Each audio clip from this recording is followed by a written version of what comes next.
मुझे आला हजरत याद आ रहे हैं इस वक्त कि आला हजरत अजीमुल बरकत इमाम इश्क व मोहब्बत सफर में कहीं रवाना हो रहे हुए तो लोग आला हजरत अलैहि रहमत व रिज़वान के साथ थे और जंगलों बयाबान से गुजरते हुए काफिला जा रहा था। इसमें अजान का वक्त हुआ, नमाज का वक्त हुआ। तो जब नमाज का वक्त हुआ तो आला हजरत अजीमुल बरकत ने अजान कह दी। मुरीदीन मौजूद हैं, मोतक़िदीन मौजूद हैं, लेकिन इन सब के होने के बावजूद आला हजरत ने अजान कहने का मौका किसी को नहीं दिया, खुद ही अजान कहने लग गए। तो अजान जब खत्म हुई तो आला हजरत से किसी शागिर्द ने या मुरीद ने कहा कि हुजूर ये काम हम अंजाम दे देते। तो फरमाते नहीं, मैंने क्यों दिया उसकी वजह मैं तुम्हें बताता हूँ। आला हजरत फरमाते कि इस जंगलों बयाबान में जिस जर्रे ने मुझसे जिक्र इलाही की आवाज सुनी वो जर्रा कयामत में गवाही देगा कि अहमद रजा ने यहां तेरी किब्रियाई बयान की थी। तो आप और हम जिस रास्ते से चल करके इस इल्मी महफिल के अंदर आएंगे वो रास्ता कयामत में गवाही देगा कि मौला ये हम पर चलकर तेरे और तेरे हबीब के फरमान को सुनने के लिए महफिल की तरफ बढ़ा था, इसलिए आया करो, निकला करो घर से, सीखने के लिए कदम बढ़ाया करो। और कयामत में माल काम नहीं आएगा, आमाल काम आएंगे। और जैसे जैसे मॉडर्न टेक्नोलॉजी का दौर बढ़ रहा है, सोशल मीडिया का दौर बढ़ रहा है, बेहयाई का दौर बढ़ रहा है, वैसे वैसे लोगों में नेकी करने का जज्बा ठंडा पड़ता जा रहा है और गुनाह करने का जज्बा जोश पकड़ रहा है।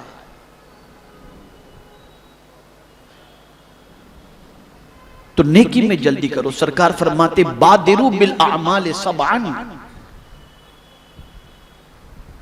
नेकी करने में जल्दी करो। जब जब जहां मौका मिल जाए कि ये नेकी मैं कर लूं, फौरन कर लिया करो, उसमें ताखीर न किया करो। इसलिए कि पता नहीं कौन सी नेकी अल्लाह को पसंद आ जाए और नजात फरमा दे।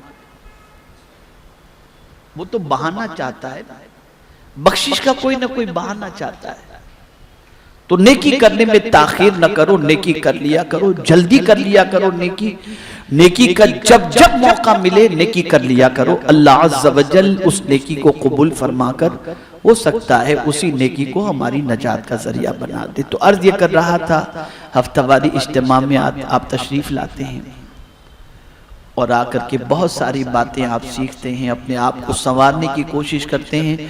और बहुत सारे ऐसे लोग हैं जिनकी जिंदगियां अल्हम्दुलिल्लाह इज्तिमा की वजह से संवरी और जिनकी जिंदगियों में इनकलाब पैदा हुआ।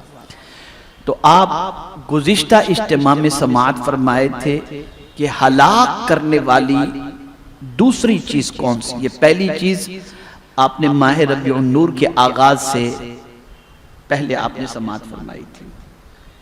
तो हलाक करने वाली पहली चीज है तकब्बुर। अगर किसी इंसान के अंदर गुरूर पैदा हो जाए तो समझ लीजिए कि उसके हलाक के दिन करीब आ चुके हैं। अना यानी घमंड ये फना कर देता है। तो तकब्बुर से हमेशा बचें और अकड़ से अल्लाह अज़्ज़ व जल्ल की बारगाह में पनाह मांगे। दूसरी चीज हसद, जेलेसी, जिसके बारे में गुज़िश्ता इज्तिमा में आपने समाअत फरमाया। और तीसरी जो चीज है जो इंसान को हलाक कर देती है वो है झूठ। ये बहुत खतरनाक चीज है, ये इंसान को तबाह कर देती है और ये हलाक करने वाली चीज है। हलाक से मतलब आप ये न समझें कि सिर्फ दुनिया ही के अंदर इंसान को कोई नुकसान पहुंचेगा झूठ बोलने वाले को, नहीं। आकाए करीम सल्लल्लाहु अलैहि वसल्लम इरशाद फरमाते अलैकुम बिर, सच को लाजिम पकड़ो, नेकी को लाजिम पकड़ो। अलैकुम बिस्सिद्क, सच को लाजिम पकड़ो। इन्न सिद्क बिर्रुन, बेशक सच नेकी है। इन्नल बिर्र यहदी इलल जन्नह, कि बेशक ये सच तुम्हें जन्नत तक ले जाता है। और सरकार फरमाते झूठ से बचो कि झूठ गुनाह है, और ये ऐसा गुनाह है जो इंसान को जहन्नम तक ले जाता है। यानी ये मामूली गुनाह नहीं है। यानी कुछ गुनाह ऐसे हैं जो इतने शदीद नहीं होते जो इंसान को जहन्नम तक ले जाएं, लेकिन झूठ ऐसा गुनाह है कि सरकार फरमाते हैं ये जहन्नम तक ले जाता है, जहन्नम तक। अब आइए कुरान की रोशनी के अंदर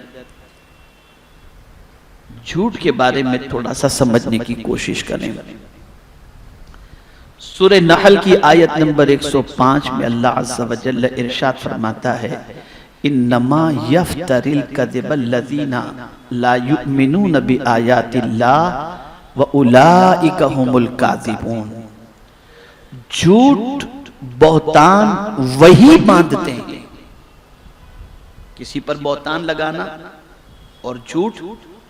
अब कौन बांधते हैं और झूठ कौन बोलता है और बहतान कौन लगाता है? कुरान कहता है झूठ बहतान वही बांधते हैं जो अल्लाह की आयतों पर ईमान नहीं रखते। ला युमिनून बिआयातिल्लाह। और फिर आगे कुरान ने मोहर लगा दी और कहा व उलाइका हुमुल काज़िबून, और वही झूठे हैं।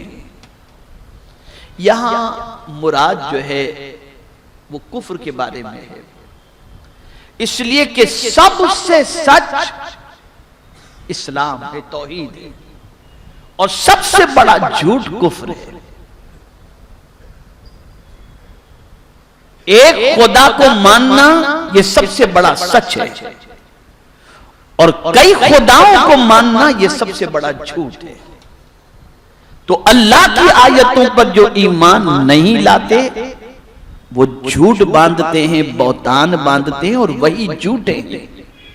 तो मेरे प्यारे आका सल्लल्लाहु ताला अलैहि वसल्लम के प्यारे दीवानों, झूठ से हमेशा अपनी जबान को लगाम देना चाहिए और झूठ से बचना चाहिए। अब कुरान मुकद्दस और अहादीस रसूल सल्लल्लाहु ताला अलैहि वसल्लम की रोशनी में देखा जाए तो कुफ्र ऐसा गुनाह है और शिर्क ऐसा गुनाह है कि हर गुनाह को अल्लाह चाहे तो माफ फरमा दे, लेकिन शिर्क ऐसा गुनाह है कि अल्लाह माफ नहीं फरमाता। इन्नल्लाह ला यगफिरु अन युश्रक बिही व यगफिरु मा दून ज़ालिका लिमन यशा। अल्लाह शिर्क को माफ नहीं फरमाता, और शिर्क के अलावा जिस गुनाह को चाहे वो माफ फरमा दे। तो अब उस गुनाह के बाद दूसरा बड़ा गुनाह कौन सा है? यानी शिर्क इतना बड़ा गुनाह। तो अब साहबा तो हुजूर से गुनाहों के बारे में ही पूछते थे, हम तो फजीलत के बारे में पूछते हैं ना। हजरत अब्दुल्लाह इब्ने मसूद तो सरकार से पूछते थे, या रसूल अल्लाह सल्लल्लाहु ताला अलैहि वसल्लम अकबरुल कबाइर कौन क्या है, सबसे बड़े गुनाह कौन से हैं? ये सवाल पूछा करते थे, इसलिए कि उन्हें गुनाह से बचने का जज्बा था। और मुझे तो बहुत कम लोग मेरी जिंदगी में दावत के 35 साल के पीरियड के अंदर कोई आकर ये पूछा हो कि हजरत सबसे बड़ा गुनाह कौन सा है, जरा बताइए ताकि हम उससे बचें। ज्यादातर तो बस सवाब किसमें ज्यादा है ये बताइए, अमल कोई बताइए, जल्दी से ये हो जाए, जल्दी से हो जाए, गुनाह। लेकिन साहबा गुनाह से बचने का सवाल करते। अब हुजूर सल्लल्लाहु ताला अलैहि वसल्लम ने कुफ्र और शिर्क के बाद सबसे बड़ा गुनाह जिसे फरमाया है वो झूठ। वो झूठ। हर गुनाह की मगफिरत हो सकती है, लेकिन कुफ्र और शिर्क की मगफिरत अल्लाह नहीं फरमाता। अब आप देखें कुरान ने शिर्क के साथ इसको जमा किया है। जहां शिर्क से बचने का हुक्म दिया, जहां पर असनाम परस्ती से बचने का हुक्म दिया, उसी के साथ मिला करके परवरदिगार ने झूठ से बचने का भी हुक्म दिया। इरशाद फरमाता है फजतनिबु रिज्स मिनल औसान वज्तनिबु कौल ज़ूर। तो दूर रहो माबूदाने बातिल की गंदगी से और बचो झूठ बोलने से। दोनों को एक साथ जमा फरमा दिया, दोनों को एक साथ जमा फरमा।